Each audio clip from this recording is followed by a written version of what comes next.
Yeah. Alright, now we're at it. This one? Yeah, last one was... Wait. Yeah, the 14th, right? Oh shit, did I not save?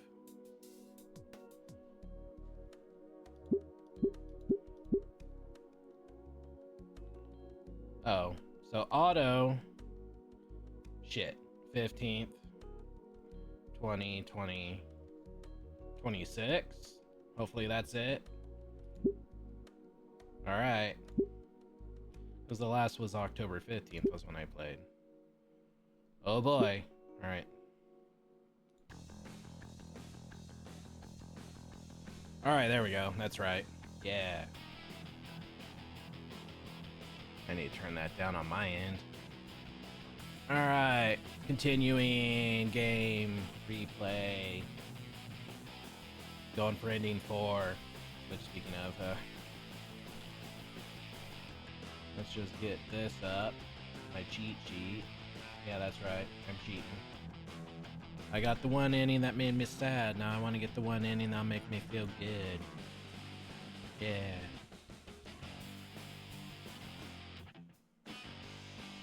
Alright. So, do we need a recap? We got put on detention. And finally confessed to Fang that we were one of the shitheads at the concert and laughed. 1 second.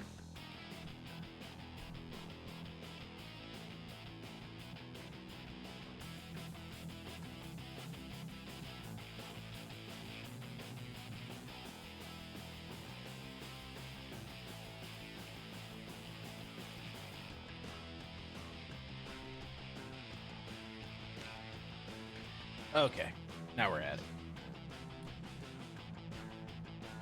And then we also had some bonding time in music class, so that was good. That was about it. No, I'm missing some stuff, but we'll continue. So we're taking part after detention, campus cleanup, and admitting we were at the concert and they forgave us. Alright. Hanging out with Fang, sharing, talking shit like our mutual love for wire fu and comedy movies.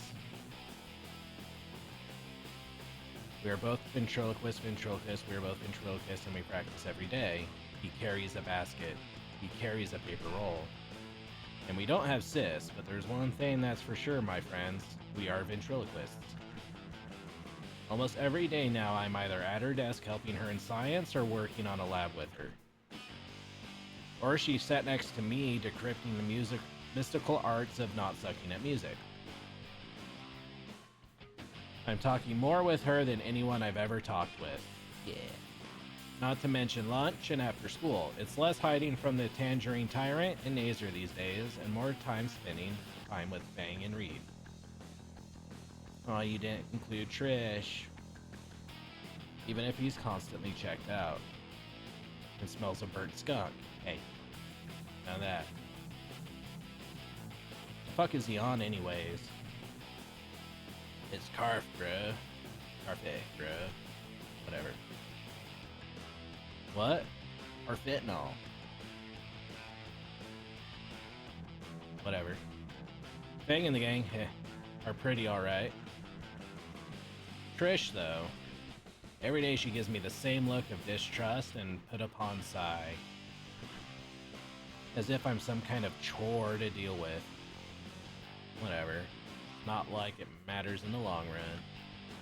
But I find myself having these weird thoughts lately. Like, is any of this real or not?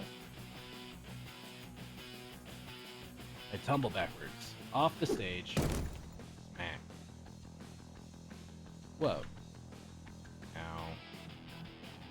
Bruh. That's it. It's lunchtime now, and I guess I dozed off. Too many late night study sessions. You like, need help? Just fix the projector, Reed. Okay, why is my background like doing some funky shit?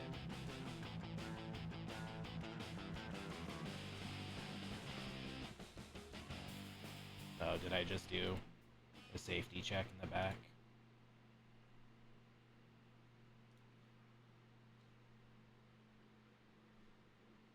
What the fuck's happening on my desktop here?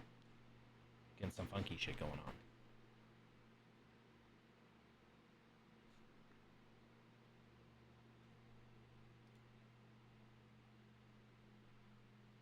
Microsoft, are you up to some personal shit?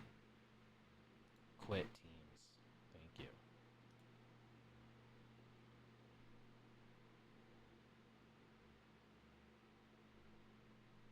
Huh. Uploading. Oh, OneDrive is updating in the background. No wonder it's gone a little funky. Honkai Star Rail, I deleted you a long time ago. Didn't I? Yeah.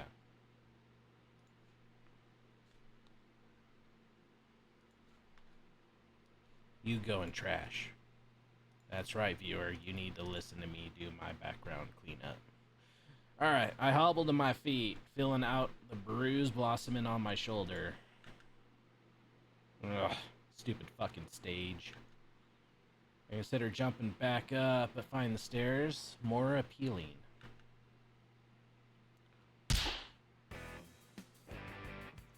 Going up the stairs, Trish suddenly grabs my shoulder, pinning it to the wall. She leans in close, looking me dead in the eyes. Ugh. Can I help you? Don't play dumb. Something's up with Fang today. She gestures to where Fang is sitting. Fang's picking at her lunch with a fork, not eating a bite. Now that I think about it, she has been a bit distant today.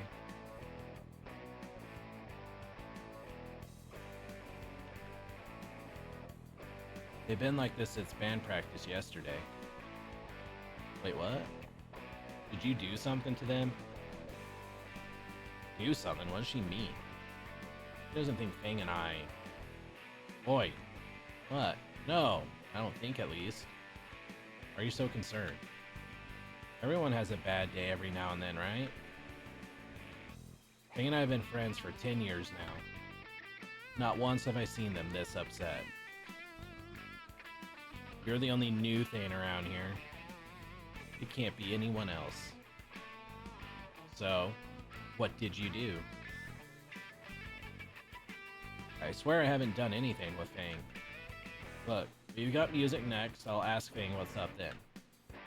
Trish flowers. We both glance at Fang to see her still sitting there with her untouched food. You'll talk to Fang. You'll probably make it worse. I should be the one to talk with him. So why haven't you? Trith's mouth shuts with a click. I stare her down. Her eyes harden and she finally speaks. Fine. You better not fuck up. She lets go of my shoulder, stuffing her hands in her jacket pockets with a huff. I finally return to where I was sitting on the stage and continue finishing my lunch. Right when I plant myself on the ground, Reed speaks up. And done. Done with what? The projector? That's right, man. Now we can watch movies, shows, pornos, all that. We're not watching porn in school. Not with that attitude. She throws an orange slice at me. So what do you guys want to watch? I can't think of anything that would be appropriate around normal high schoolers. Trish raises her hand and jumps in place. How about the Count of Monte Cristo? Oh, I know that one. The actors are pretty good. Oh yeah, I love the VA work. Trish and Reed stop and stare. They're not talking about the anime anon. Crap, was it something I said? What?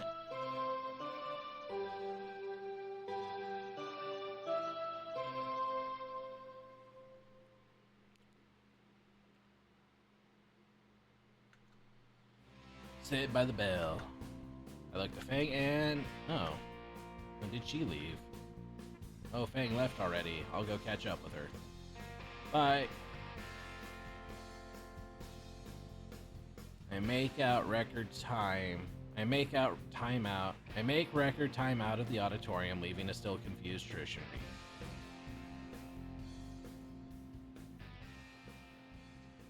Fang isn't in music class when I get there. I tap out a quick message on my phone. I take a spot next to her seat and wait. Maybe she just needs to use the bathroom. It's been about 20 minutes.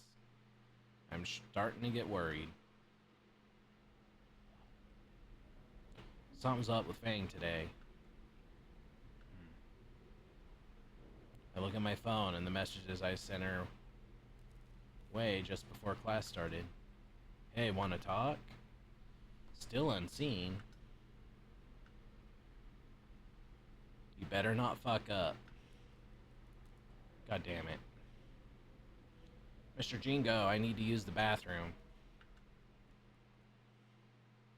One guitar-shaped bathroom pass later, I'm scrabbling through the halls. If I were a non-binary teenage pterodon having a crisis, where would I go? Someplace only Fang would go. The family bathrooms. There are only 2 in the building. I sprint to the first bathroom, closer to the back of the school, nestled away in the special needs area. My knuckles rap against the door, locked and preoccupied. Fang, you're missing class, and I seriously need your help with the sheet music. The one you seek is elsewhere. Who the fuck? Wait. You're the weird Stego chick. Stella? That's very rude, and I'm not weird. Whatever. Do you know where Fang is? Not here. Can you please leave? I have a nervous bladder.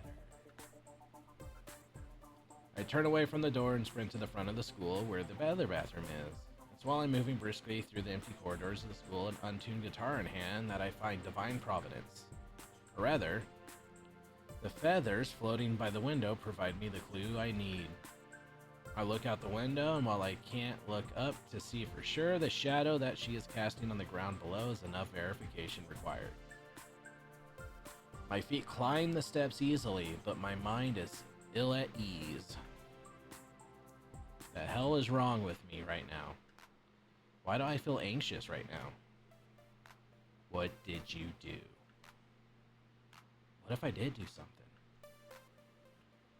Fang and I have been friends for 10 years now. I've known her for barely a month.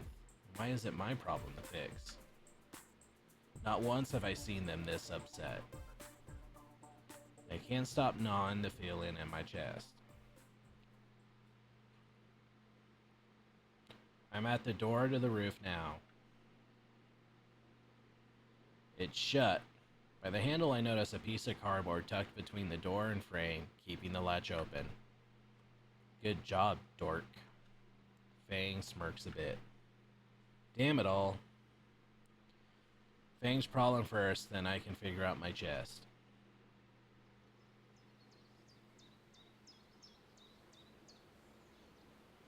I open the door and I'm immediately blinded by the sun. I shade my eyes. The door clicks shut behind me. Oh, shit. Who's the... Hang on. What's with the guitar? Thing is sitting atop the stair enclosure, staring down at me. Mr. Jean goes hall pass. I, kinda need help with sheet music again. Wow. You really suck at music. Yeah, I really do. I find the ladder easily enough and climb on top of the tiny hut. Around Fang are scattered feathers. You alright? The preening. What? Fang sighs. She holds one of her wings and gently brushes her fingers through the feathers. I'm preening my wings. She winces. A feather drifts to the floor. That looks painful. A little. I sit down next to her and look out at Volcadera Bluff. It's a beautiful view. It's a distraction. You ever stay quiet? There's a time to speak and a time to listen, and we must listen. You ever feel like you just don't matter? Fang stares at the vista of Volcadera, but her eyes are vacant. I feel like no matter what I do, I'll never be able to make something. I try and try, but nobody likes the way I express myself. She growls. Not once after all the work I put in the worm drama has anyone ever told me it was good. Her eyes wet, her voice roughens, her shoulders quake. Nobody ever said, "Good job, Fang. Can I get a copy of the last song?" I've been playing music since I was basically in diapers, and all I have to show for it is a shit reputation. Her hands curl into a fist, her nails bite into her palm, and I can clearly see the minute trickle of blood. How much harder do I have to try to get people to notice me? Her fist clashes down on the floor. Even my own parents. When Dad looks at me, it's just like I'm a lost cause. Oh, Fang is the scene, teen. Better focus on the one that isn't broken so we don't screw up again. She punctuated her words with her fist, striking the roof beneath her. Her fist lands softly, one final time, uncurling to reveal the bleeding grooves her sharp nails have left. Watching her break apart is causing the dull pain in my chest to intensify.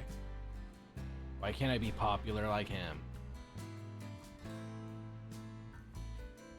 Fang deflates completely, all her anger gone, replaced with melancholy. Nazer doesn't have to try at all. Even crippled, he just breezes through life. Why does he get straight A's? Why does he get my parents' attention? Why do I have to be the burden to everyone?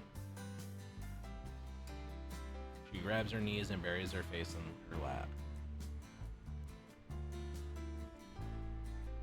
I must stay quiet again.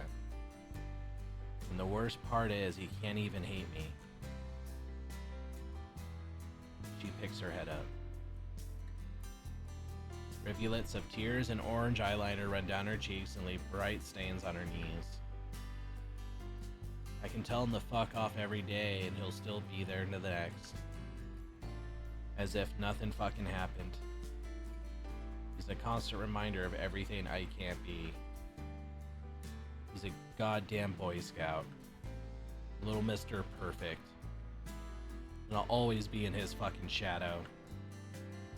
I can't just change, just magically get better at everything, even if someone like Nazer tries to help. And it's clear he wants to. But the sheer difference between us, it won't ever happen. But my brother tries. He's always trying. He just fucks up every fucking time. She wipes a tear with one of her hands, but leaves a bloody smudge instead. Nazer knows who he is. I don't even know what I am.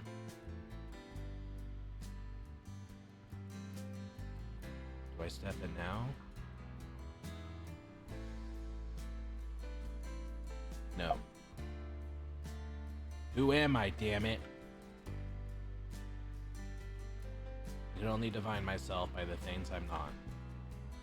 I'm not a good band player. I'm not a good sibling. I'm not a good friend. I'm not a good person. My mind is a fucking mess. In my head, it's all my thoughts. They're all fucking foggy. Half the time, I'm hating myself. And who am I to say, maybe, not really. The other half, I'm daydreaming of being something special. That I'm different from everyone, above them. I know more than them. They're both lies. I'm fucking lying to myself, but it's just like I'm just here to drain myself for others and others. To be a drain on myself and others. I'm stuck with myself. I can't drop everything and try it over now. It's just too late for that. There's too many ways to fuck up.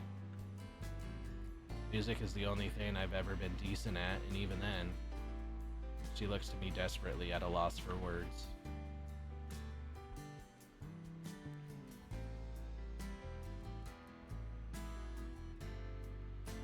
Continue letting her talk.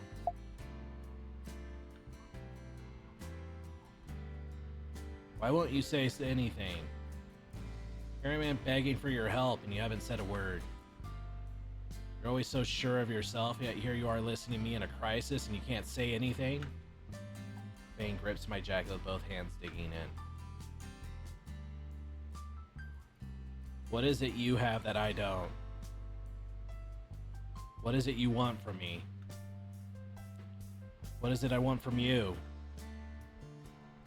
When you got here a few weeks ago, you were just some nobody kid without friends and who lives alone on financial assistance. She shakes my arm around. Now everyone I know is friends with you. You have no talents, no specific knowledge anywhere, no real personality. What is it with you that you can lack an identity, but I know exactly who you are? Honestly, I don't know. What? I don't know how to say it. All I know is I'm me. Or you. I struggle to find the right words. Fang stares pleadingly. Eventually she buries her eyes in my jacket arm. It's like, I don't know. You're trying to be something you're not. It needs to happen naturally. Fang lifts up from my arm. Naturally? You're forcing this, whatever. Then it's like some misplaced idea, or like a refusal to leave the comfort zone. Well, what I'm trying to say is, I ended up trying to be someone else too. To the point that I rejected who I really was and started to fuck myself up. I'm not about making others notice me or about being great at anything. I just do whatever makes me, well, me. I'm the only me here, and I think it's safe to assume there's several of you. Like, you don't know, you said it yourself. Her fingers tighten around my arm. I'm not certain she's breathing right now. And there's tons of different people going through what you are right now, trying to force their egos only to reject who they really are. Not to undermine your feelings or anything. And at the end of it all, I've accepted that I am, and I will always be me. You see? I have to figure it out myself. Fang's grip loosens. She puts her hands around her knees and lowers her head. Her expression is one of complete resignation. I can't do anything on my own. How am I supposed to do something like this? You aren't alone. I'm here. Reed and Trish are here. You already know Nazer wants to help. It doesn't need to be all at once. Fang looks back at me and gives a sad smile. Alright. She tries to dry her tears again, only to smudge her face with more blood and makeup. I remove my jacket and offer the sleeve to her. She sniffles and grabs it to wipe her eyes. It's laundry day anyways. After returning my jacket, Fang looks to me again with a somber smile. Why did you come up here? It's nice up here. Quiet. But why? Why alone? To think, maybe to throw myself a pity party. I do this every year. Up here? Nah, just somewhere I can be alone. Every year though? Since I was 11. Jeez, what happened? I broke Nazer's wing, and my foot tastes extra salty today. We used to be really close. He looked up to me. I was supposed to watch him. I'm his big sister after all. He had asked me if we could really fly. Fang stretched her wings to highlight that. I said, "Of course." I looked away for a second, then it happened. He jumped off the bluff. Her eyes became distant. I can only guess how vividly she's reliving the moment of her past. I watched as he jumped. He bounced off the cliff and into the water. I climbed down as fast as I could, hoping to God he wasn't dead. But the current, Dad and the lifeguard had to go in because the current was too strong. Her voice quakes as she engulfed in her memory. When Mom came with the medic, Fang chokes back a sob and continues. Hazer was, I thought he was dead. Covered in blood, limbs mangled. My baby brother was just 9. I jumped off the bluff thinking he could fly. Fang's eyes grow wet again. Without a second thought, I draw her into a hug, comforting her. Her voice is muffled by my jacket, but she continues. I'm why his wing is a fucking mess. I did it. So why? Why doesn't he hate me? Fang's still family. Because you're his sister. Fang flinches in my arms but doesn't pull away. You're the one that's hurting Fang, not Nazer. I'm surprised myself there. I honestly don't know how I managed this conversation. I let go of Fang and lean back, giving her some space. Her breathing is evening out, and she looks far more composed. I'm sorry for what I said earlier. Huh? About how you're a nobody. You're pretty much right. Maybe, but I shouldn't have put it too harshly. All this time I thought people like you were useless? Something like that. But here you are, proving me wrong time and time again. I get what you mean. I could say the same to you as well. I've been breaking your rules like you've been breaking mine. Maybe we're both just useless nobodies. She chuckles to herself. Hey, can I see that? Fang points at my oversized hall pass. Yeah, sure.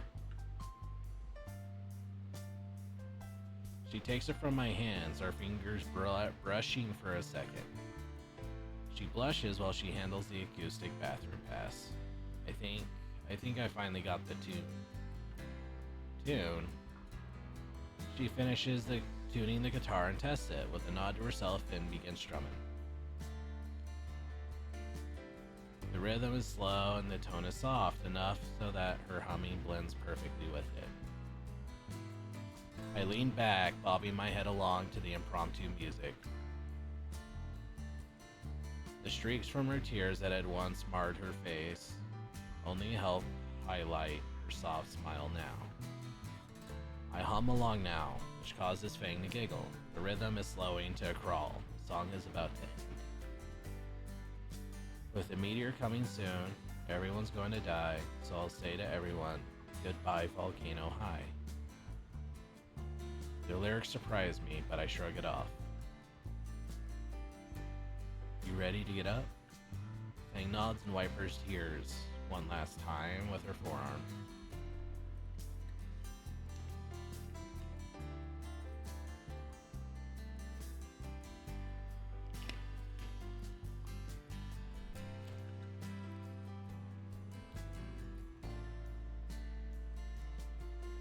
I stand and pop my back, looking over the fence at the ground below.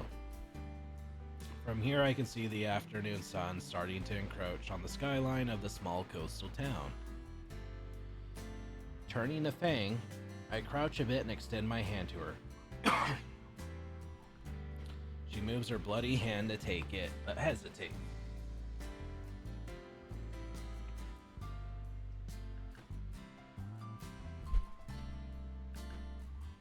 She softly grasps my hand. She winces in pain.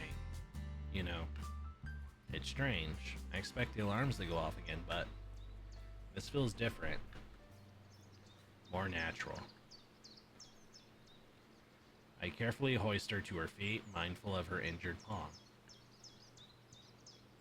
Boop. But her beak accidentally bumps into my cheek on her way up. And there they are. Fang's eyes contract and she instantly hops backwards, covering her muzzle with her hands and turning her head away in frustration. I clench my lower jaw and look at my palm, slick with sweat and her blood. The silence continues for an immeasurable amount of time. So, that's how dinos kiss. Fuck. Not really. I look for something. Anything to end this awkwardness. Like the guitar hall pass. Wait. I check my phone, seeing that Mr. Django's class will be ending in 10 minutes. Fuck. The assignment. Fang finally looks my way again, though her face is still flush. What?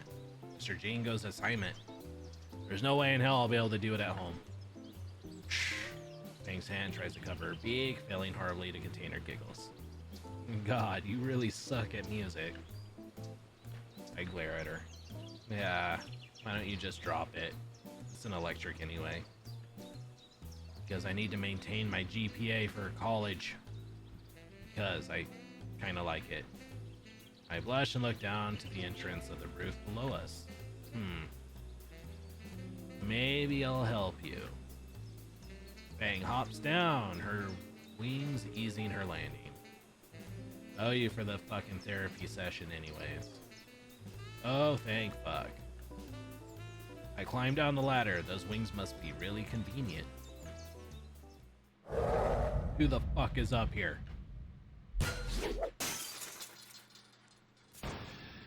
The door flies open, off its hinges, through the suicide fence and over the side of the building, crashing loudly on the concrete below. I knew someone's ditching up here. My hunting instincts can tell. Oh, double fuck. You. Principal Spears looks at us, fingers pointed at me, and us to the fire special beam cannon through my chest. All my goddamn years, on top of the roof, explain now. Bullshit mode activate. I got lost looking for the bathroom? Spears incinerates me on the spot. Estrus season? For a brief instant, I picture Fang in a bikini. Oh no. Hot. Fang gets a similar stare and withers down. I'm not stupid. Tarot Estrus season isn't for another few months. Empty your pockets now. I reduced myself to hover flags. All I had on me was my phone and a ratty wallet held together with hot glue and duct tape. Fang does the same, dropping her phone, a spare guitar pick, and an unopened pack of cigarettes. Spears looks Fang dead in the eyes, rips the pack open, stuffs every cigarette in his mouth at once. To our mortified stare, he chews them until they're all a brown glob and spits it over the fence, landing on a rather oriental-looking car. Anon, go to class, now. Fang to the nurses.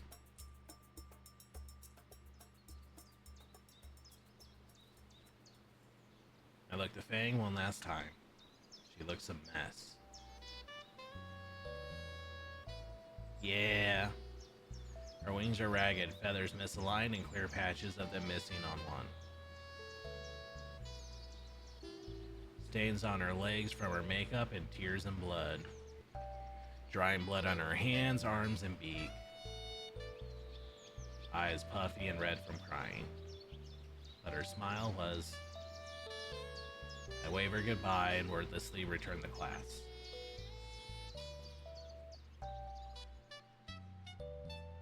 Only a few minutes, but I can't focus on the assignment. I'll have to take it home as homework.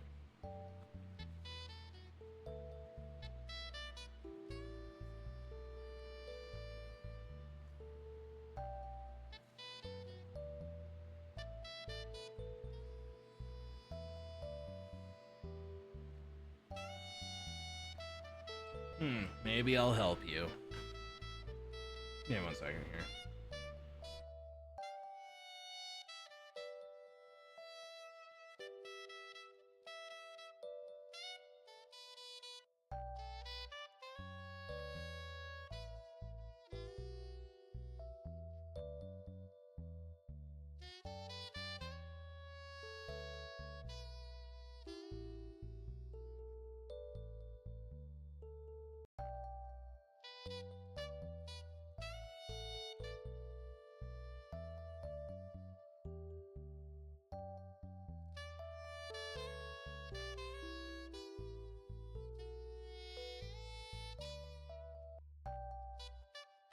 Alright, there we go. I take up my phone and consider messaging Fang again. My heart thumps roughly in my chest. Just what is it with me today? All this drama.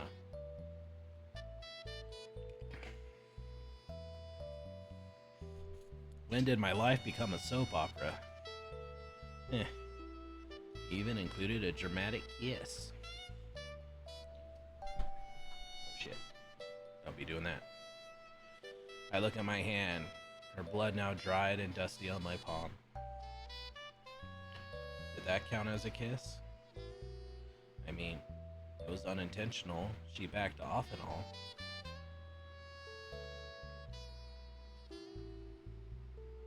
Geez, my insides feel like liquid. Surely that's just a disgusted reaction, the spear scare tactic up there. Nah, this isn't fear. Unlike a bottomless pit, the feeling is pleasant. Yeah, kinda like it. I wonder if Fang. The feeling intensifies. But why? I only thought of. It's not as if she. But.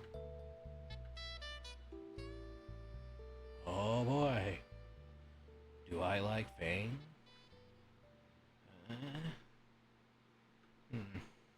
Fuck.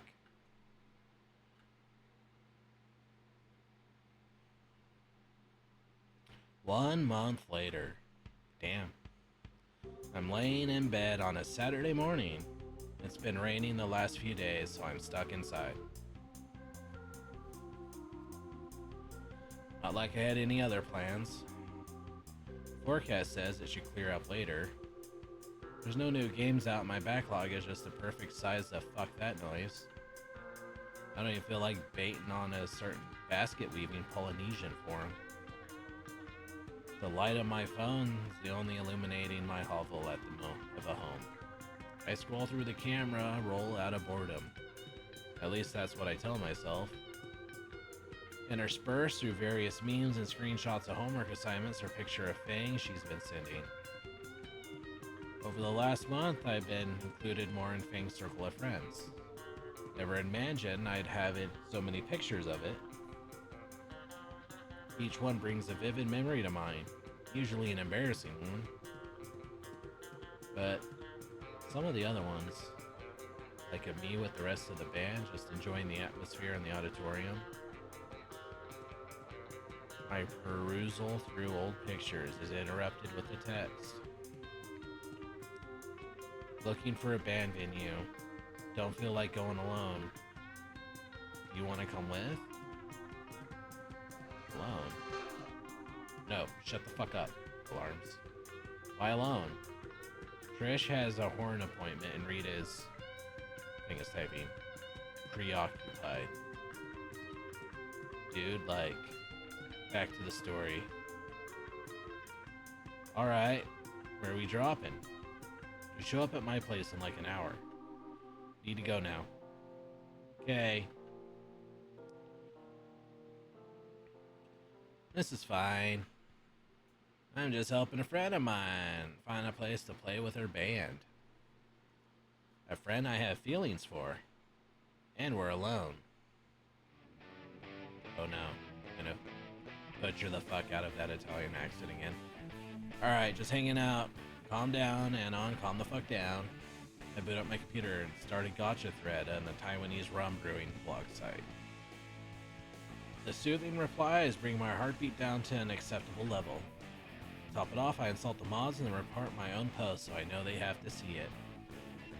I become Anon, collector of views, posters of shit. By now, the rain has subsided. Still feeling refreshed, I grab my jacket and start making my way across town to Fang's house. Passing through the snobby part of town to catch a bus, my thoughts begin intruding on me. Imagine of what's to come before my eyes unwarranted.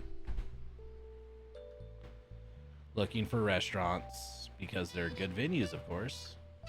Walking through the mall, maybe? That'd be a good spot. The day turns to night and the temperature drops. I offer Fang my coat and... God damn it. No, this isn't a day. Oh, shit, my stop.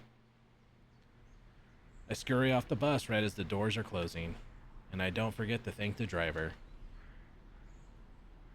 The bus stop is luckily only a block away from Fang's neighborhood. There's a few stores open and a street vendor gleefully setting up shop for the first time in a few days. She calls out to me as I pass. Some storm, eh? Oh, yeah, it was.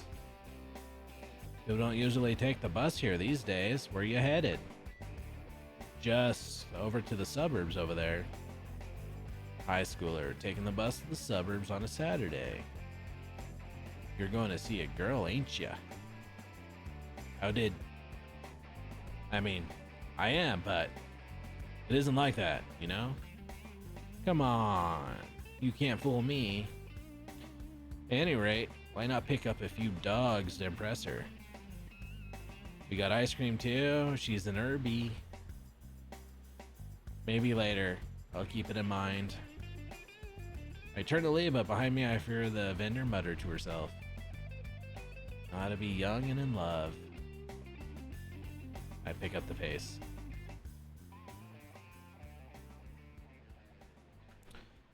The difference between Fang's neighborhood and my apartment complex is night and day.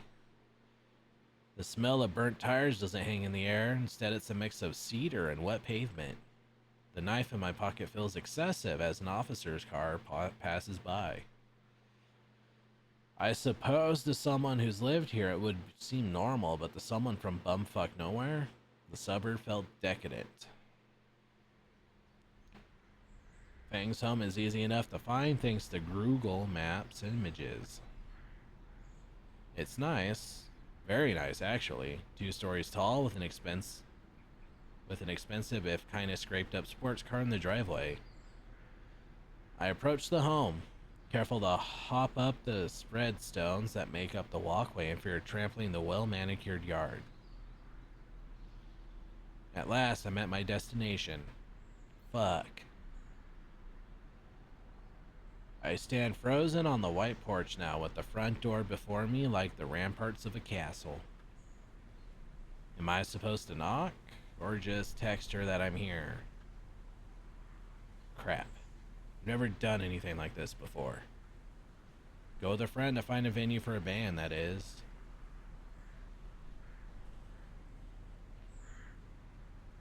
I'm a knock. Before my knuckles reach the door, it swings open. What is this killing intent? You Anon. Shit, alarm, shut the fuck up right now, please. Anything? Yeah, I'm Anon. Pleased to meet you, execution. My pants feel heavy and sodden. Honey, who is it? Oh, you must be Anon. Come in.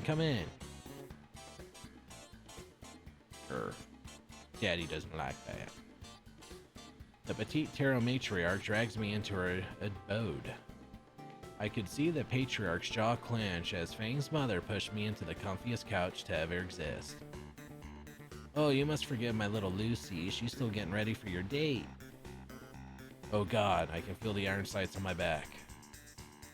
While she spoke a mile a minute, I managed to catch some of the words. I ignored the latter because this isn't a day, isn't that?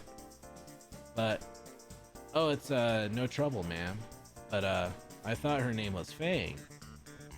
She titters, holding a hand over her sly smile. Oh, that? My little tooth fairy always loves to reinvent herself. Her eyes gloss over as she's pulled into her own memories. One moment she was the prettiest little princess pirate, and now she's some sort of rock and roll maestro.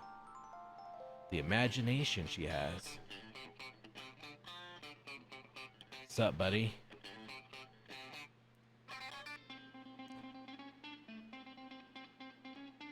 I look across the coffee table to see Nazer reclined in an equally plushy couch. You good? I breathe deeply, collecting my scrambled thoughts into a semi-coherent state. I'm good. So, nice place.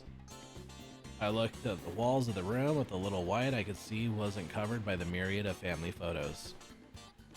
Huh. She really was a princess pirate at some point. Home is where the heart is, as they say. Sweet Raptor Jesus on a cross. Oh. Is that a sin to think that with the cross hung behind Nazer's head?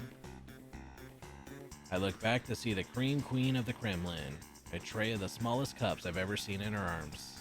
Nazer, your mother made us some tea. Oh, isn't it she the most wonderful woman? Ah, she knows I'm not a fan of that hot leaf juice. Naomi navigates around the couch and coffee table, setting the tray of treats and a tea before us. Would you like some, Anna? I'll pass, thanks. Something's not right with what just happened. I look back to where Naomi was standing. The entire opposing wall is covered with various hunting trophies. 2 bears, a whole school of fish, a falcon, 2 deers, and a rhinoceros. I may have made a huge mistake. The love seat to the left of me scraps forward into my field of view. Fang's father leans back, carefully examining and polishing a golf club. Maybe I could turn his trophies into a conversation piece. Extend an olive branch, so to speak. What gun did you use to hunt those? Gun? My hands fold in my lap and I stare a million yards into the wall clock ahead of me. So, Anon was it? You big fan of golf? Nazer dons a similar pose. I played mini golf before. That's a good start, Nothing beats the real thing though. You ever played golf before, boy? Don't say Wii golf, don't say Wii golf, don't say Wii golf. No, not on a proper green before. Nailed it. Well, this is my favorite club right here, a 9-iron. He finishes polishing the head of the club and rotates it ever so slightly to see my reflection in the metal. Now, irons are by far the most common and the most useful out of your standard club set. Anywhere you need an extra push, the iron will do. His gaze makes its way from the club to me as he lays it across his lap. I gulp and sink back into the couch to hide among the cushions. Of course, this is all due to the solid steel construction and your own efforts. With the right quality club and technique, you can almost feel the ball cleaving in twain when you strike it. And I assure you, Anon, that my equipment is of the highest quality, and my technique is impeccable. Fang's father stands up, stepping on top of the sturdy coffee table. His club is lined up and I can see my reflection in the impromptu ball. With the well-practiced motions, he demonstrates a perfect swing in the middle of the living room. I can practically feel the air slice in half as an image of an impossibly large pterodon standing over me with a club flashes momentarily. Fang's father laughs heartedly. setting the murder tool aside as he reclaims his throne. What fine form, sir. Dear. Fang's father flinches. How many times have I told you about not intimidating suitors? This is the first boy our little tooth fairy has brought home. What about Reed? The father shrunk under the patented mother's leer. You know that boy isn't right, dear. A small smidgen of sympathy, but keep quiet to avoid similar treatment from her. Oh my god, Mom, not in front of my friends. Fang is at the foot of the stairway, frustration clear on her face.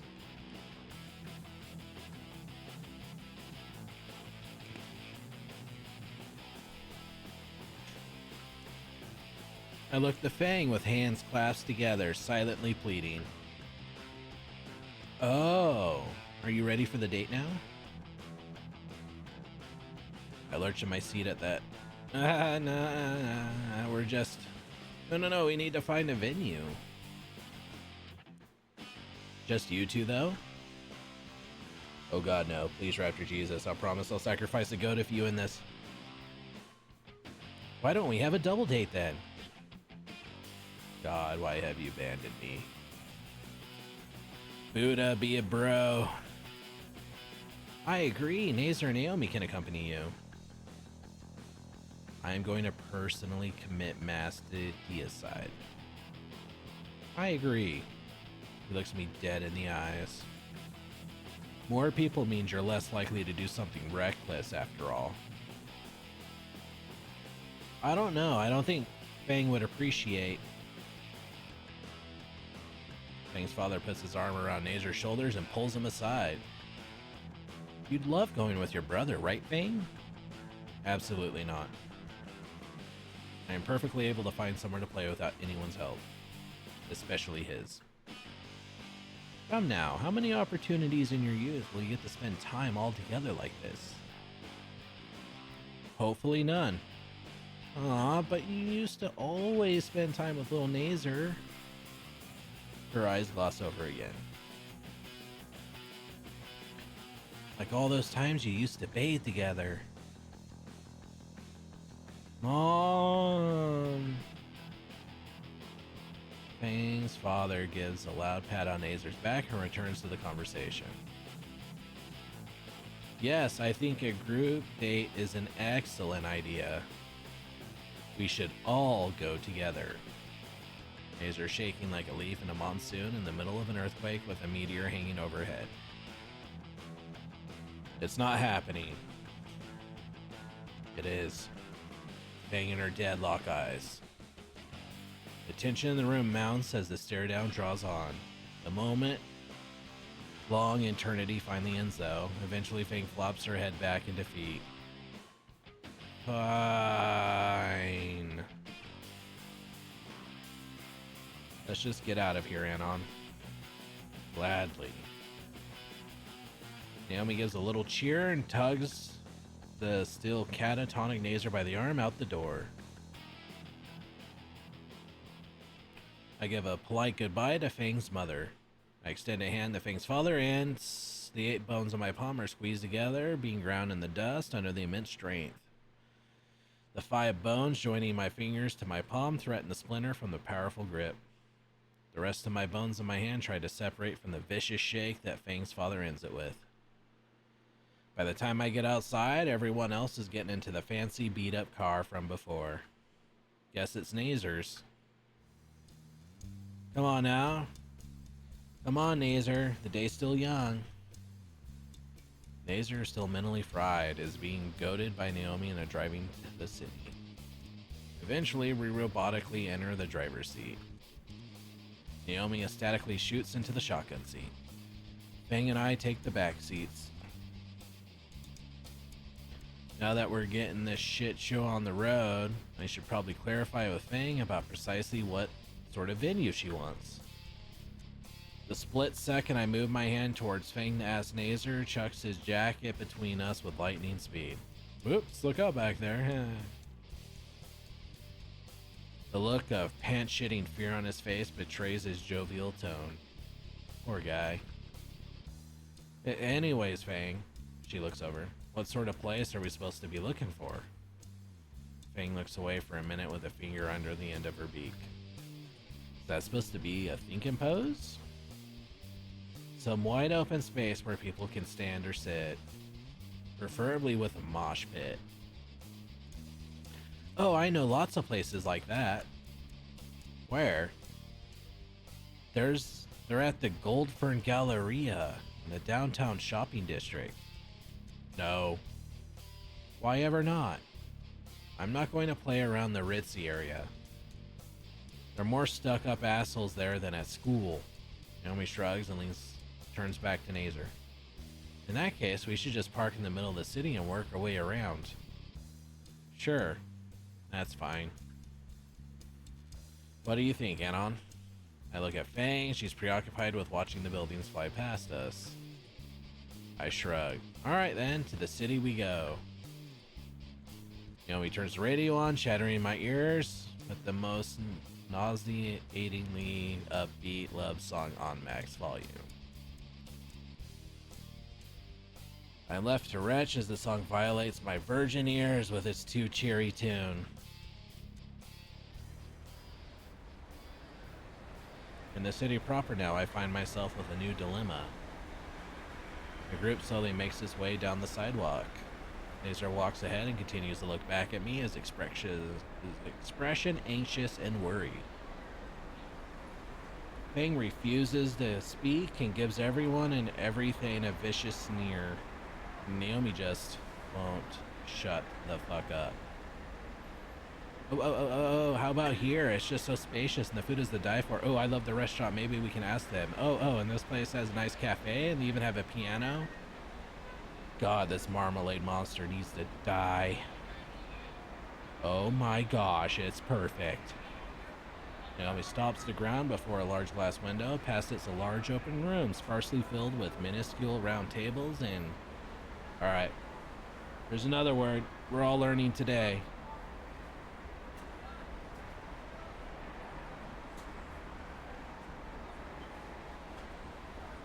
Would you look at that? It's one of the first suggested. Candelabras. Oh, wait. Candelabras. Candelabras. Alright, we learned one today, chat. And by that I mean you, Nightbot.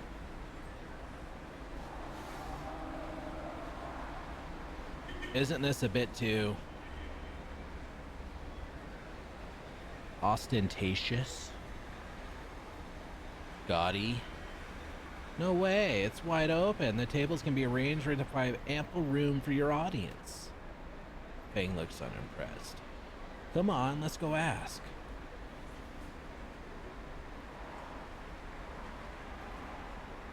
Serophilis wraps her arms around Nazer and bodily drags him to the entrance.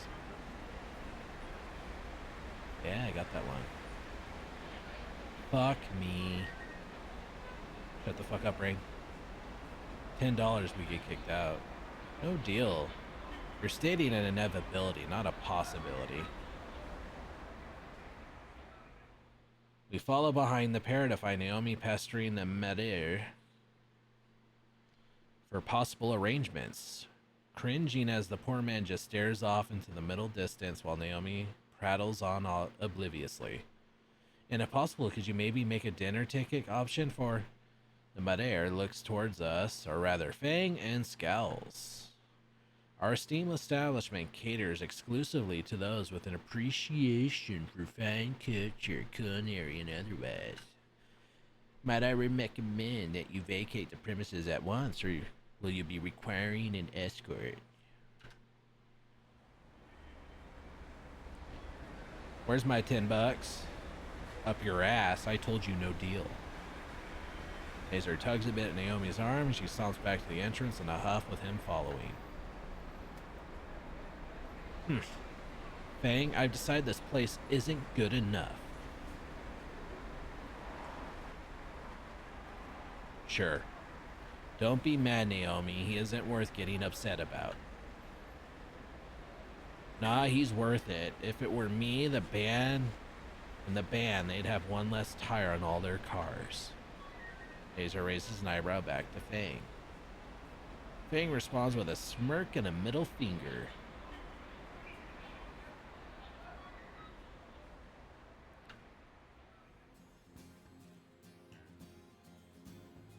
We've been searching for a place for at least 10 hours now. Fang is barely holding herself together, judging by her angry muttering. A lot of muttering, mostly including words like murder, knives, and in particular genitals as pincushions, with profanity taking up a good half of what escaped her beak. I could see a blood vessel throbbing on her temple. This didn't look good. I positioned myself slightly behind Fang, putting her between me and Naomi. Hey Naomi, I got an idea. Go fuck yourself. Naomi spins on her heel towards the sound of my voice, and a giant grin on her stupid snout stiffens as she sees Fang's looming aneurysm. Maybe we should take a little break. Luckily, there's a small park nearby. The four of us grab some drinks from a vending machine.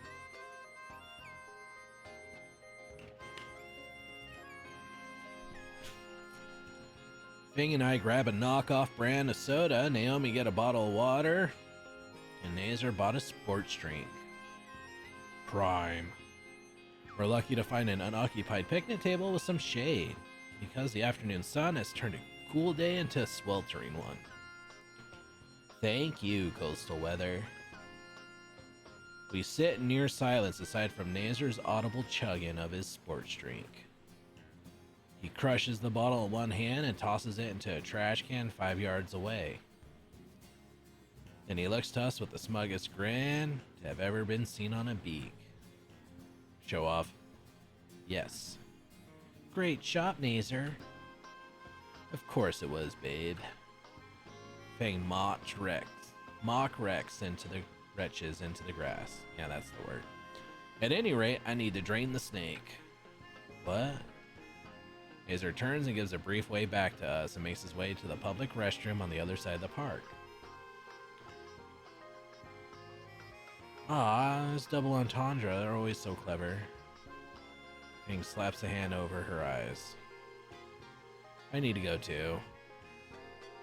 Why? Something the matter? Monthly problems. Do you have everything you need? I have some extra stocked. I have regular plastic scented. But what diameter do you... Shut up now. Fang stomps away to the bathroom, leaving just the apricot ass paint. And me. Do you need to use the restroom as well? How tempting. Well, now that you mention it, since it's just the two of us, I've been thinking to ask for a while. How have things been going with Fang? Has she been well? Is there anything wrong? Shouldn't Nazer know? Yes, Nazer knows, but I figured I'd ask you as well. Since the two of you spend so much time together and all. I hear Nazer talking all the time about how worried he is for Fang. He's such a good brother, isn't he? I'm just gonna start filtering her. I just get so worried for her sometimes. Fang can be just so antisocial, you know? And she's always avoiding me. I never get a read how she feels. Like when she was feeling upset a month or so ago. Or just the concert she gave winter break. Wait, rewind a bit. How do you know about how Fang felt sad a month ago? Oh, Nazer told me. The fuck is up with her? And why ask me? You keep asking that question. You keep dodging that question. What am I dodging? Fang clearly doesn't like you, you say so yourself, yet you keep asking me about her. When you can just go to Nazer. Fang is his sister, after all. Of course, I just like to hear from you about her. Why me, though? I don't know anything about her. Nazer knows Fang way better than I do. Because you two have been getting so close, you're even on a date right now. Naomi's pupils dilate and her eyes dance away from me. In fact, you two make the cutest couple. It's the first time Naomi looked anything other than happy. Are you up to something? Why would I ever be up to something? Because you're not making any sense. Nazer knows her better than anyone else. But every time we talk, you bring Fang up. Why? I have every reason to care. Why? Because. Why? Because Nazer wants to make Fang happy, and so do I, of course. Naomi's laugh is hollow, her eyes shifting side to side. I was only doing what I thought was best for both her and you, Anon. Wait. The first time I saw you sitting on your own on that old dirty old bench, you looked like you needed someone to lean on. No. And with Fang, I think back to all the times this beige bitch had asked me about Fang. What a great opportunity for real friendship, Anon. I'm so happy for you. If there's anything Fangs need in trying times, it's a new friend to talk to. This entire time. Wasn't that Nazer's sister? How wonderful that you're making friends, Anon. Tell me everything. What were you and Fang talking about? I want to know all about it. Fuck. How didn't I notice? Sorry, but I did help Anon pick his electives. Oh, what if you asked Fang for help? I'm sure she'd lend a hand. That fucking bitch. You can thank Naomi that you got off with campus beautification. She was quite adamant it'd be more constructive than homeroom detention. This entire time she's been pushing me closer to Fang. I must be the biggest fucking idiot. Anon, you've been spacing out. She played me like a goddamn fiddle.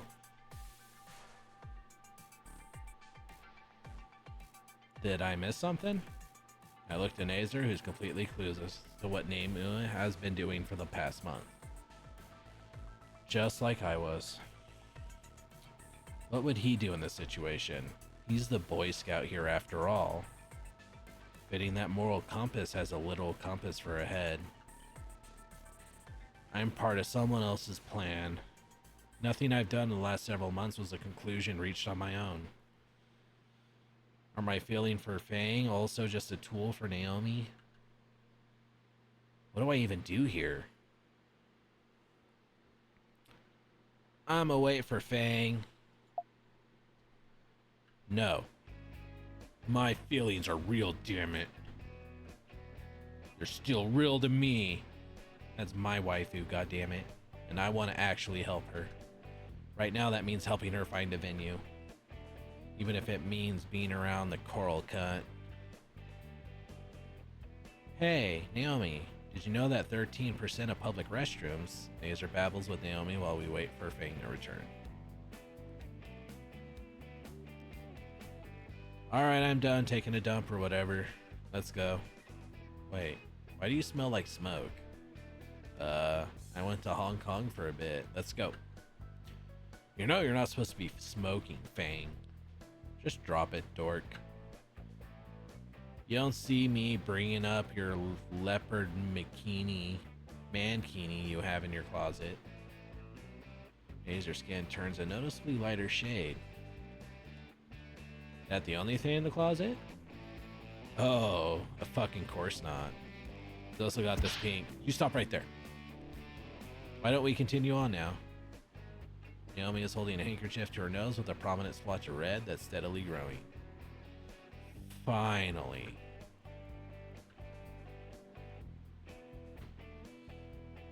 Not even 10 minutes later, and we're back where we started. Isn't this one perfect? The stage is so well lit, and Fang seems second away from successfully recreation of Genki's assassination on King Zine. I know it's wrong to poke a hornet's nest, but Fang, you alright? I hate everyone here. Ah, well then. Fang's about to commit homicide. I should ask Nazer to split off for a while. Naomi would back me up if I can convince her I'm taking Fang out on a event. I really don't want Naomi's help, though. I get Fang to ask Nazer to break off, but she's on the verge of fratricide too right now. Hey, you alright? You got this intense look on you. Oh, sorry. Just trying to think of good places. Guess it's now or never. I'ma ask Nazer myself and be a big boy. Actually, Nazer, I need you to be a bro. Nazer slows his gait, so he's walking next to me. Something on your mind? I lean in and start whispering. Yeah. Maybe a good idea to split into groups. Ah, you're funny. Nazer's brow grows slick with sweat. Christ, what did his dad tell him? It was gonna be difficult. Take a look at her, man. You know she doesn't get along with Naomi. His eyes shift back, catching sight of Fang's poorly withheld anger. Ugh. It's only a matter of time before things go nuclear. As much as I find a catfight amusing, neither of us want to see Fang and Naomi duke it out. I do. That is a bullshit. I want to see it. I think Naomi got it in her. I think she's got that dog. She'll throw down. But be that as it may, we still can't split. I'm supposed to be keeping an eye on you two right now.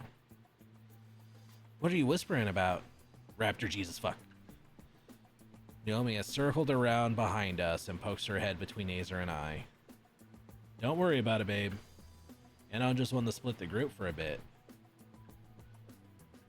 That's a wonderful idea. But babe, you know I'm supposed to. I think you should trust Anon a bit more. Do you really think I'm the frisky type? Nazer looks at me for a moment. Yes. Wow. It's true. I mean, A, go fuck yourselves. And B, I'm not some degenerate. I'm the degenerate. Still, despite his looks, the Anon I know won't end up doing anything weird. You really think so? Sure. You promise to not make it weird or anything, right? What? Whatever, no, of course not. Seems it's settled then. Come on, Nazer. We'll go look on the east side of town. Alright. Yeah, go get him another mankini. I trust you, Anon. Naomi grabs Nazer by the arm and leads them around a corner and onto another street. Nazer gets one last little worried look before he's out of sight and quickly out of mind. What were the three of you huddling about? Fang was walking behind us the whole time? I didn't notice. Oh, I was just getting rid of them. Oh man, you're a lifesaver. Seems like it was either this or someone ends up with a black eye. You think I'd stop at a black eye? Now it's just the two of us. Alone. Oh, there's the alarms again. I'm finally starting to tune them out, though. Fang reaches into her pocket and withdraws a crumpled pack of cigarettes. It's that time. Boom. Oh, shut the fuck up. She hands me her lighter, a cheap pink Bic. It's quick and easy, know when to worry about as my thumb rolls over the top and the tiny ember of flame sears the end of the cigarette. I pop the pod with my incisor and pull in slowly. The draw is smooth with a hint of mint to it. Yeah, menthols, that's the good shit. The cherry on the end burns dimly as I tap off the ash. The smoke exhaled is wispy and I can feel my nerves ease. That's the power of nicotine, kids. Ah, pussy. It's your last one. Want to savor it? I hand her back the cigarette. It's not an indirect kiss or anything like that, I chant as a mantra. Her drag is harsher, burning up twice the amount. She blows out hazy rings one after another as if signaling an indigenous raptor tribe. Trying to show off now? Bet you can't do it. Fang grins as she hands the stick back to me.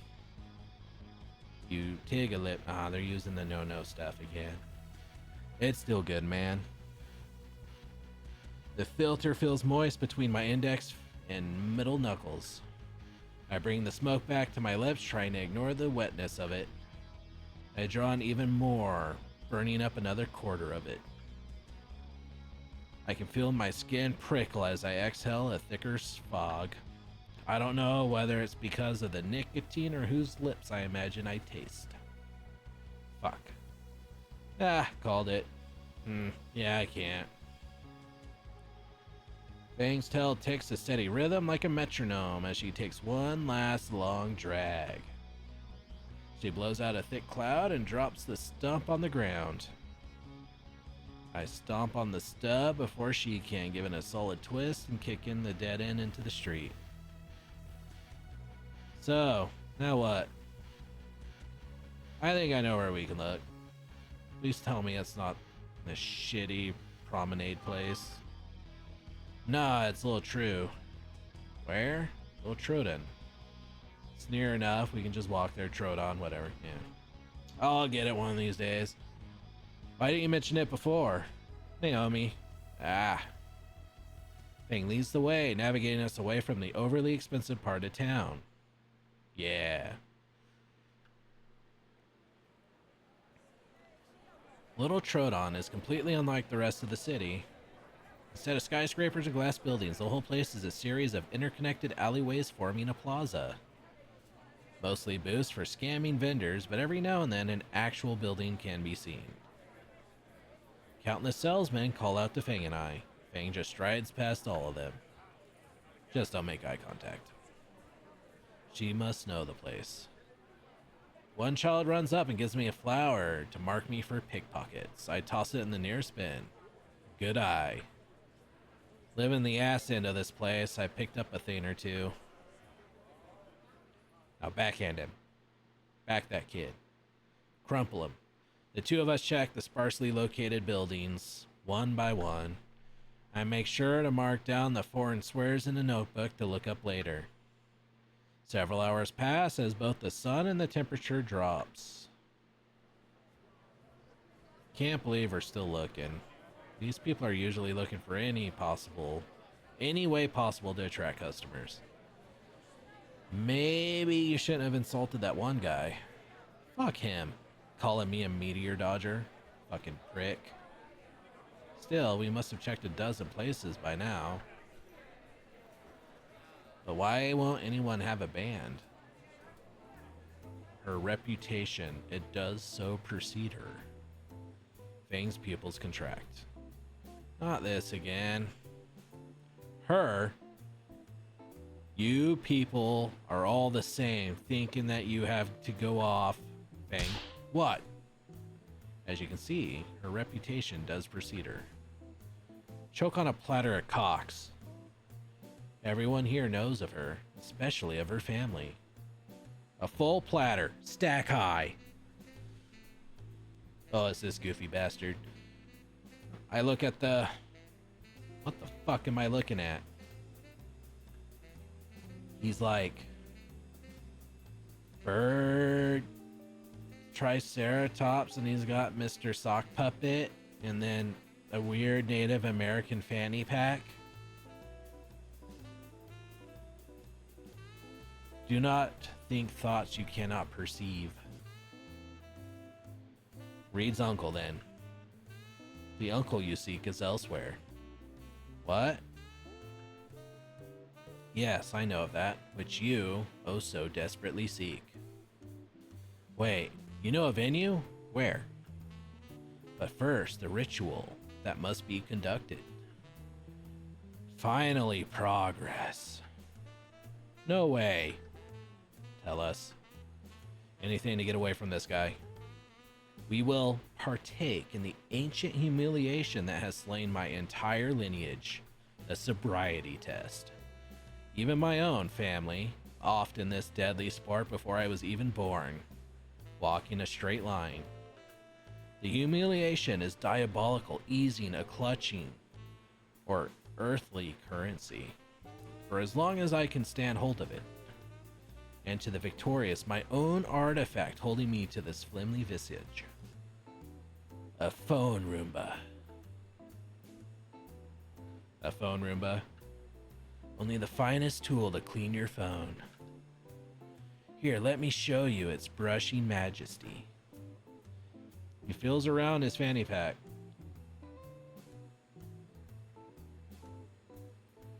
Okay, so let me look that up. I need to know. So Xavier. No, that's waiver. No, I misspelled. That happens a lot. Xavier Renegade Angel. Oh, I've seen memes of this goofy looking bastard. Okay. Okay. Now I get it. Yeah, and he has like the goofy backwards pointy legs. I get it. Weird Birdman with the snake hand and the reverse kneecaps and the Native American loincloth. Yep.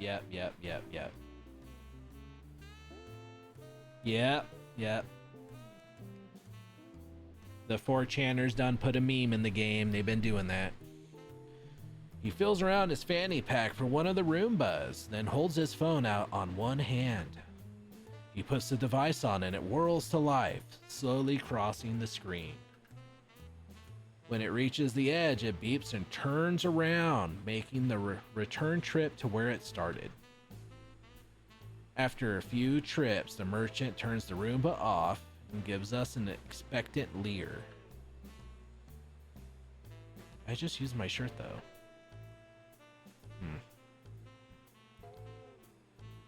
At least it's a novelty. No way I'm paying $40 for this shit.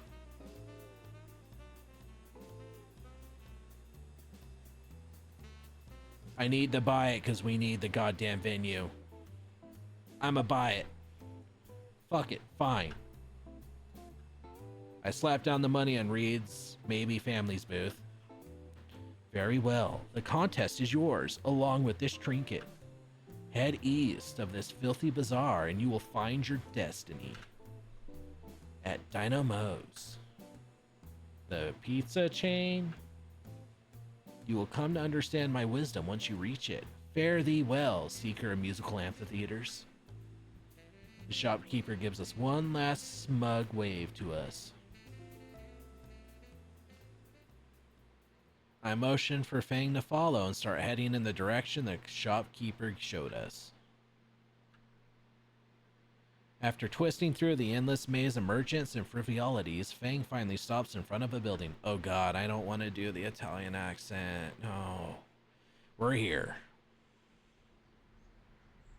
This is going to get rough. The building is an antiquated Italian restaurant with the words Dino Mo's Pizza and Pasta written on the front side out front. Pizza, huh? In the middle of Little Troodon? Let's see. I open the doors for Fang to enter. There's a plaque for National Register of Historical Places on the window. Historical, huh? Inside's a homely Italian-styled pizzeria. The warm candle lighting against the lattice dividers of the booths casts shades of orange along the walls and floor. The two of us walk up to the reception desk. A very tired waitress puts on a plastic smile when she sees us. Welcome to historic Dino Mo's, table for two. Actually, we just need to ask the manager something. The waitress rolls her eyes and skulks off. Service with a smile, huh? Working in this industry grates on you. This is a historical place though, isn't it? Wouldn't they have higher standards for... You get a little arm, take a little arms. Hey, if it isn't my little Lucy. Fang's skin grows several shades lighter. I haven't seen you since August. Come here and give Uncle Mo a hug. An older T-Rex hobbles his way to us, with arms spread wide. Well, as wide as he could at least. Yeah, little hugs. Fang squawks in protest as she's pressed into his apron-covered belly. Uncle Mo, what are you doing here? I'm a working toots.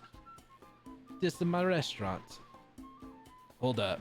Your uncle is Mo. Mo as in Mo that started Dino Mo's. No, I mean, I don't know. Ah, my baby girl ain't swung by in ages. And who this lucky guy? Tell me you got yourself hitched already. I feel my own skin warm up now. The old T-Rex laughs louder and slaps his round-toned belly. Relax, kids. I'm messing with ya. Come on, I'll give you the best seats in the house. I can't do it. I keep slipping in and out of it. It's so bad. Mo wraps an arm around each of our shoulders and drags us through the restaurant to a cozy yet dark booth sequestered away from the rest. Yeah, setting the mood. We're shoved into the seats and the owner/uncle bends over the table to light the sole candle there. I'm having a candlelit dinner with Fang now. Well, this went on. The hell is happening? Now you twos wait right here. While I make my little princess favorite pie, on me of course. Mo proceeds to saunter off, pushing through the double doors that proudly led to the kitchen. Probably led to the kitchen. Wording good tonight. I look over the candle to Fang. She looks how I feel at the moment. Lost and confused. What just happened? I don't know. So, fuck. Come on, Anon, you can do it. You were part of the team that kicked Reddit's ass in Closet Duty Jurassic Warfare. Is that really your uncle? No, he's just a good family friend. My dad goes bowling with him every Thursday. Sounds fun. You ever go along? Not anymore. All that sportsy stuff doesn't appeal to me. Besides, I have school and band stuff to worry about. Not to mention my dad's a bit of an asshole. The image of a golf club comes to mind. You don't say? Uh-huh. Whenever I'm listening to music at night, he always yells through the door about audible bowel movements. Honestly, do you blame him? Fang smirks. Maybe not. My dad isn't even really there most of the time. When I do interact with him, it's just huge orders about what to do with myself. You're going to camp, you're going to Brazil, you're going to some coastal town for half a year. Then again, that last one was my fault. Sounds rough. What about your mom? What about her? Pretty standard mom, a bit naggy. She always tries to dress me for school, so I look like the biggest dork ever. One time she got me a denim jacket and jeans combo. The double denim disaster. Psh. How'd you know? Wait a second. Another word and you get hot wax in your face. I'm holding back my laughter behind my fist. And she'd always try to embarrass me in front of everyone. Don't all moms do that? Why don't you tell me, pirate princess? You know the hot wax only hurts for the first few seconds. The cute look of surprise, though, lasting for eternity. Breathe a word of that to anyone. This candle's going up where the sun don't shine while it's still lit. I scrape the hardened wax off my forehead with one hand. Alright, sheesh. What about your mom? Is she like on heroin or something? No, she's just always in her own little world. Nothing is ever wrong, there's no flaws with anything, no concern is worth worrying about. Oh yeah, that can't be healthy. I made it do so far. I may do so far. Well, for what it's worth, you still got Trish, Reed, and Azer. Yeah, the one whose horn is more important than finding a place. My shitty baby brother and Reed. Fang groans as she leans back in her seat. The new guy is the only one I can rely on. My life sucks. I don't know. We haven't found a venue and our show is in a week. Ugh, fucking Naomi. Fucking Dad. On the flip side, we're getting some of your favorite pizza at one of the pricier Italian places around for free too. But the venue, we still have time. So, pizza first, then we find a place for your show. Someone say pizza. Fuck yeah, give me them carbs. Someone order a fucking pizza. Those slides a large pizza on the table in front of us. A pizza with extra sausage, anchovies, pepperoni, and ham. Also known as Moe's Original Meteor Pizza, Lucy's favorite. I go by Fang now, actually. Bah. Whoa, the youth are getting uppity with me. You trying to make old Mo confused, you punk? He gives Fang a light noogie. So what have you punks been up to? Actually, Mr. Mo, we were going to ask Mr. Young Punk, you done need to be so formal. Ah, my fucking head. You youngins, I heard you talking about your parents. Aw man, he comes here to lecture. You know the best part being young is... Mo!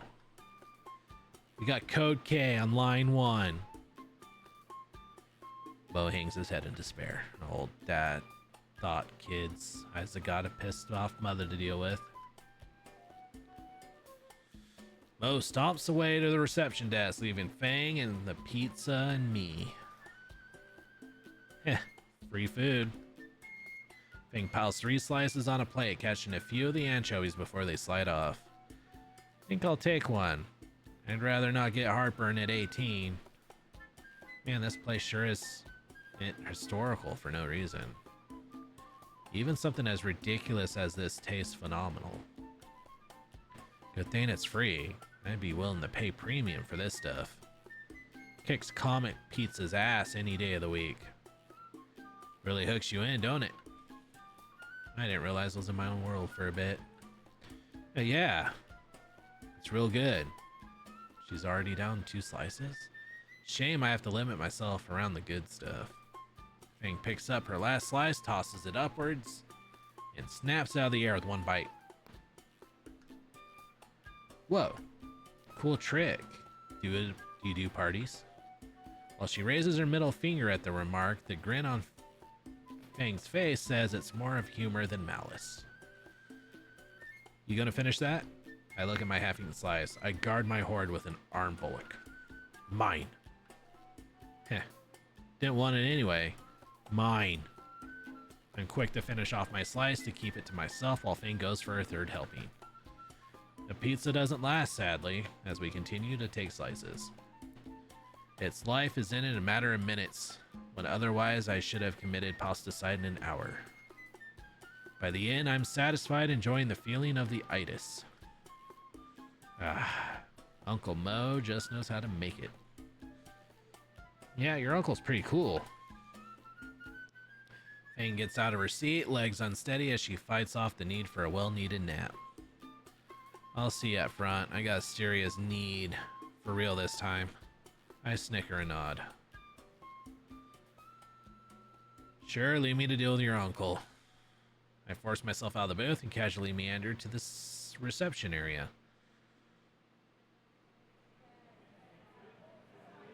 Hey, uncle's been cool. Be nice. Mo is there, placing the receiver on the desk phone back.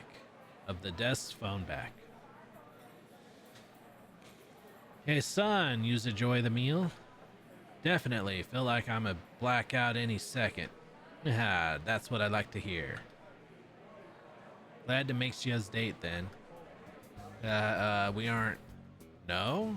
Could have fooled me with your disaster you calls flirting. No, really. Fang's looking for a venue. Her band is planning a show for next week. Really now? Why not have it here then? I look around at the restaurant trying to find any place for the band to actually play. Ah, don't sweat at the decals, kid. Mo grins. Me and the boys are used to making room for shows. You just tell me my little Lucy got placed and used as sweeper off her feet. What? Anon X.X has failed. To be young and in love. Listen here, Anon. Oh, great. Segretti dell'amore, the secret to love. It's not shared misery. Yous can complain all you want the details in life, but that don't fix yours problems. However, yous can't be trying do everything for her neither. Oh great, this is where it's really gonna go bad. Otherwise, she just expects yous to fix all her problems for her. See, that's what I did my first playthrough, and then I got the Forrest Gump ending. The secret is support. Support? You's got to be her support. She got to fix her own problems, but you's got to back her up them. And from what I hear, my boy, from my boy Neza, you've already been done that. I suppose I have, like at her band practice or on the roof, like now. Ah, bada bing, bada boom. Back to work, Jerry. Anyway, be good, Anon. She'll be good to use. I raised her right after all. Yeah, I'm dropping that shit real quick. Thanks, Mo. Yeah, anytime.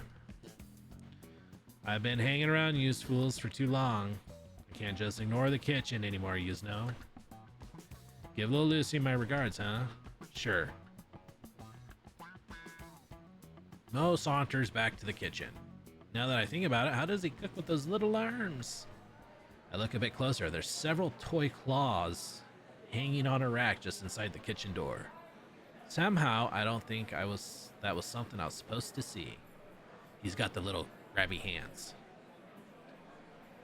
He's literally the T-Rex Unstoppable meme with the two grabby hands. All right, I'm back. Let's hit the road. Maybe we'll find somewhere to play before sundown. Actually, we really don't. Fang freezes in place.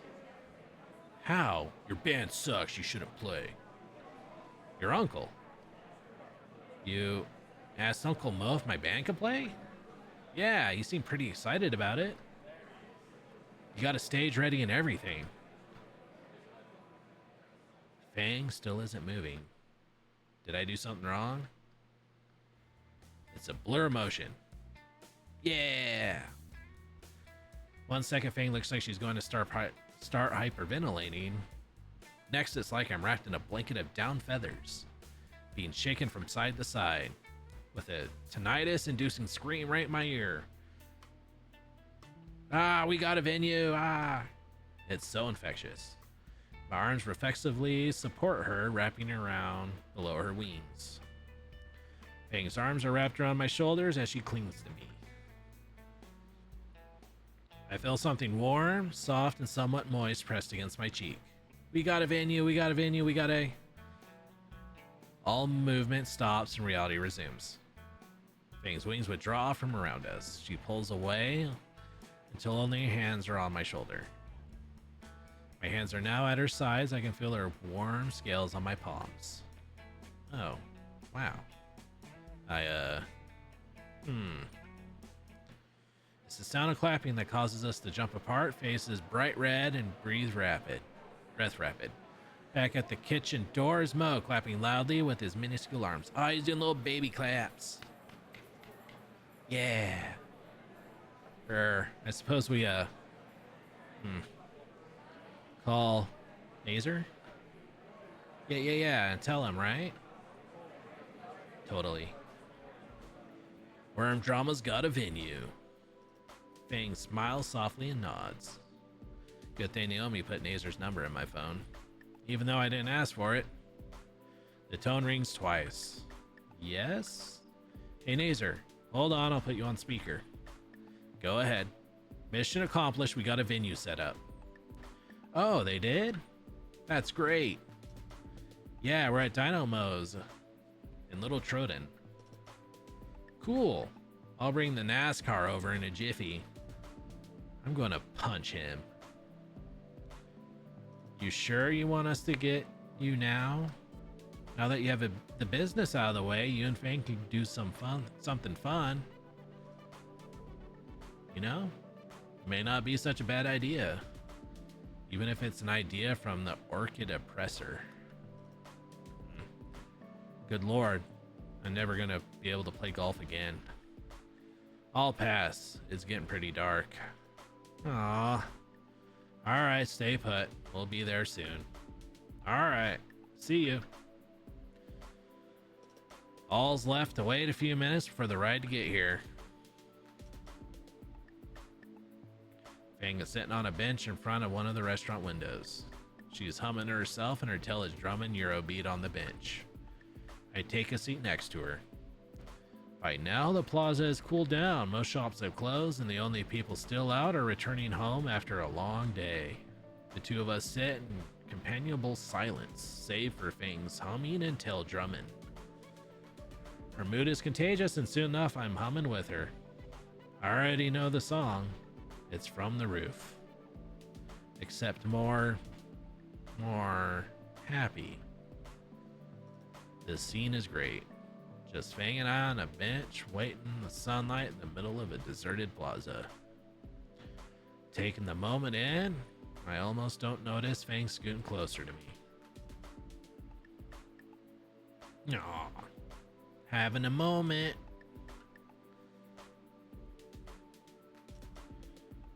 Mom, Dad, we're home. The ride back to Fang's house went uneventfully. Fang and I didn't talk about what happened, so Nazer didn't have an aneurysm. Oh, welcome home, Nazer dear. How'd your date go? I'm just dying to know. I am also interested. I don't know how, but he's looking into the exact center of my pupils with no margin of error. So, Anon, how was your trip with my little girl? Dad. Why don't you go get ready for bed, Lucy? Fang glowers. Lucy, your mom. I looked at Fang. Okay, yeah, it was a date. It went well, sir. What did? We were able to find a venue and I met Fang's Uncle Mo. Fang's dad sputters. Have half a mind of bringing you to the station, boy. The other half of testing my new nightstick on you. Dear, not in front. I wouldn't mind doing this again. Oh wow, the look on Fang's face is really cute. And I'm just noticing fucking Naomi has the little anime bullshit glass fucking thing. Oh, I'm the master who set this up. Good on you, Naomi. You did it. The Fang on Face's face is really cute. Oh, I'm happy for you two. I wave as I turn to the door. I'll see you at school, Fang. Yeah, you too, Anon. All according to Kotaku. Kotaku means plan. With that, I exit the door. Once it's closed, I feel the bravado evaporate and my legs turn to jelly. I think that's enough excitement for one day. My first step forward towards the bus stop is so wobbly, I worry I'll end up in Fang's mom's rose bush. It'd probably be a good idea to sit and catch my breath before going home. Take a seat on the curb and outside Fang's house. The door behind me slams open and I jerk around to see Nazer being shoved down the steps. And don't come back until you're finished thinking. The door slams again and I hear a morose sigh. Oh man. Anon. Yeah. Why are you sitting here? Just catching my breath. Your dad's a bit harsh? Homicidal, but close enough. Nazer huffs and shoves his hands back into his pockets. You know, you're the reason Dad kicked me out, right? What? I know he's pissed. I know he's pissed I so much as look at Fang, but what did you... That was weirdly worded. That one's not on me. Turns out letting you run off with Fang is just encouraging your degeneracy or something. Nazer drops to sit on the curb next to me. He's only doing it because I'm a human. If I was a dinosaur, he wouldn't have cared. He kicks a rock clean across the road and into the neighbor's mailbox. Impressive. Getting kicked out really got you that down? Sure. Convincing. What's the real answer? What's it to you? Not much. Just figured I'd ask. Gonna be a little whiny bitch. He stretches his wings and lays back on the pavement. Just figured it'd get to this. Get to what? Me getting punished for Fang's issues. Nazer lays an arm over his eyes. Why'd you need to go alone? You saw her today. She was this close to killing your girlfriend. Honestly, you should be thanking me for that. He waves me away at that. Go on. You aren't my therapist. And how does that make you feel? Humor me. Nazer's arm flops away from his face and onto the concrete. I mean, look at it from my perspective. Fang is always up to something stupid. More often than not these days, she's arguing with either me or my parents. At this rate, Fang will end up a junkie or in prison. I cringe at the mental image of junkie Fang. Mom and Dad have pretty much accepted that. So who do you think all their hopes and dreams go to? Me. The growl, Nazer sits back up. It's like I'm not allowed to have problems of my own, not allowed to mess up or do anything less than the best. Judging by the trophy case at school, you aren't doing half bad. I wish it was an option to fail, I mean. Instead, I'm stuck with no room for error and still have a broken sister. And she's still my sister, you know? I can't help but be worried for her. What can I do? She hates me and I can't bring up my worries with my parents. Even Naomi notices I get stressed about it. I just want my sister to be happy. Go back to normal. I don't even remember what her normal is. I don't have siblings myself, but if I did, I certainly would have trouble doing all you're able to. That selflessness by itself should help you, right? Selflessness? You kidding me? Her friends would be destroyed if Fang just dropped all that. Who am I to even wish she were different? So you're getting all this worked up and you aren't sure if it's even the right thing? Yeah, I guess so. And try and parse everything Nazer's bitched about up to now. Guess it's time to Dr. Moose psychological response. You know, Nazer, have you ever considered just not? What? Nazer practically lunges at me. I hold my hands up in supplication. I consider what to say. Mo's advice drips to the forefront of my thoughts. Hear me out, just consider this. Have you tried not being a little bitch? Maybe it's not your job. I mean, you gotta go out of your way to try and help her. Oh, I mean, you go out of your way to try and help her. Hell, even Naomi has tried. But maybe Fang's problems is her to fix. Her problems to fix. But. We met your uncle today. Uncle Mo? Yeah, and he had some advice for me. He said she needs someone to support her, not to fix her problems for her. Isn't that what I've been doing? Remember the show in the auditorium? The perturbed pterosaur sags as it recalls that disaster. Oh. Look, man, you got a lot of problems of your own. Maybe you should handle those first before you try to fix your sister's. Well, if Uncle Mo said so. So why did he tell you that? Shit. You know, just advice from an old guy. You know how they love to give advice. His head shakes from side to side, dismissing my dismissal. No way, not Uncle Mo. He never give you the time of day. Shit. Look, he just wanted to give me some advice for Fang, and now I'm giving it to you. So drop it. No way.